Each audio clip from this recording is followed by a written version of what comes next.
عايز ابيع البيت. شوف لي حد يا صاحبي اشتريه. هتبيع البيت ليه؟ عليا فلوس كتير، فقلت انت صاحبي وصديقي، فشوف لي حد يشتريه. من عيني يا صاحبي، ابيعهولك. انت جيت لراجل الصح، صاحبك وحبيبك. طب قول لي يعمل كام؟ يعمل 400. لا بس 400,000 كتيرة، يعني نزل شوي. يعني ممكن نقول 300. 300 قليلة جوا صاحبي، ما عشان نقدر نمشيها يا صاحبي. انا ان كان عليا عايز اطلعه لك ب 500,000، بس انا يعني زي ما تقول برضك الدنيا ناشفة اليومين دول، وبعدين انت عليك فلوس كتير، فعايزين نبيع بسرعة. خلاص شوف حد واتكل على الله. ايه في حاجة؟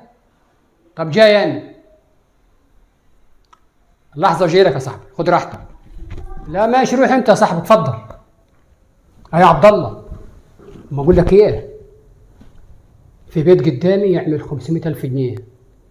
البيت ده لقطة بتاع واحد صاحبي، ايوه، قال ان هو مزنوق وعليه فلوس فعايز يبيعه. المهم ان انا موتت لك البيت ده وصلت 300,000 جنيه. انت كل اللي عليك هتيجي وتخلص في البيت على طول. الراجل واقع. ايوه انا خلصت لك فيه المره الجاي، انا مش عايز حد يسمع. خلاص. سلام انت يا ابراهيم، هكلمك بعدين. طيب ايوه انا عندي واحد صاحب هنا. خلاص يا وليه روح، ما هكلمك بعدين. ماشي، هجيب لك قوطه وانا جاي. ماشي مع السلامه. عملت ايه يا صاحبي؟ عملت ايه يا صديق عمري؟ كلمت لك واحد وضغطت لك عليه وقلت له قدامي بيت ب 500,000 جنيه. ياه يا صاحبي، انت تعمل معايا انا كده ليه كده يا صاحبي؟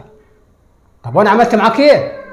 عملت معاك ايه وحش تكلم الراجل وتبيع صاحبك؟ انا خساره معرفتك. قوم اطلع من هنا، اطلع بره. يا صاحبي انت غلطان وكمان مصمم على كذبك. اطلع بره، اطلع بره.